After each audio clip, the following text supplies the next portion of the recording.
Hello friends, आज के बनाबो एक ब्रेकफास्ट रेसिपि।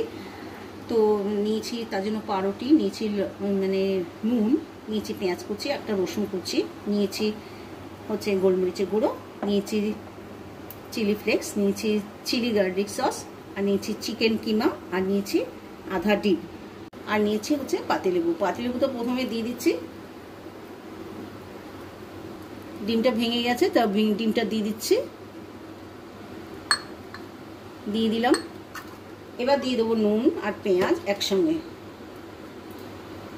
নুন আর পেঁয়াজ একসঙ্গে দিয়ে দিচ্ছি। এবার দিয়ে দিচ্ছি চিলি ফ্লেক্স। ঝালটা আপনাদের স্বাদ অনুসারেই খাবে, যদি বাচ্চারা খায় তা একদম না দিলেও এটা ভালো হয়, তবে গোলমরিচের গুঁড়োটা অত বেশি ঝাল লাগবে না, অল্প করেই দিতে হবে। দিয়ে দিলাম। এবার দিয়ে দেবো গার্লিক চিলি সস। এটা দিলে কিন্তু টেস্ট কিন্তু আলাদা একটা মাত্রা এনে দেয়, তাই জন্য কিন্তু আমি সব সময়ই বলতে গেলে এই জিনিসটাকে ব্যবহার করি। এবার কি করব, এবার এই যে একটুখানি বাটার নিয়েছি, এই বাটারটা দিয়ে এটাকে পুরো একদম মিশ্রণটাকে রেডি করে নেব। এবার এই যে গ্লাস নিয়েছি, গ্লাস দিয়ে মানে পাউরুটির মাঝখানটা আমি একটুখানি শেপ করে গোল করে নেব। একটা তাওয়া বসিয়ে দিচ্ছি, তার মধ্যে দিয়ে দিয়েছি বাটার। এবার একটা পাউরুটি করব প্রথমে। আঁচটাকে মোটামুটি মানে রেডি করে নিয়েছি।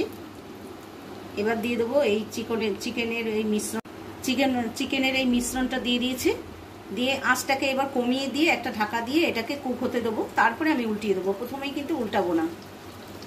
ঢাকা দিয়ে দিয়েছিলাম, এবার ঢাকা উল্টিয়ে দিয়েছি, দিয়ে এবার এটাকে আস্তে করে উল্টিয়ে দেবো।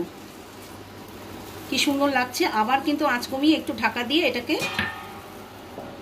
2 মিনিট কুক হতে দেবো। এটা একদম রেডি হয়ে গেছে। এবার একটা প্লেটের মধ্যে নামিয়ে নেবো। কেমন লাগলো এই রেসিপি? যদি ভালো লেগে থাকে অবশ্যই একটা লাইক দিয়ে দেবেন, শেয়ার করে দেবেন, আর বন্ধু বান্ধবদের সঙ্গে শেয়ার করবেন। আর যারা সাবস্ক্রাইব করেননি সাবস্ক্রাইব করে আমার পাশে থাকবেন। ভালো থাকবেন, সুস্থ থাকবেন। বাই।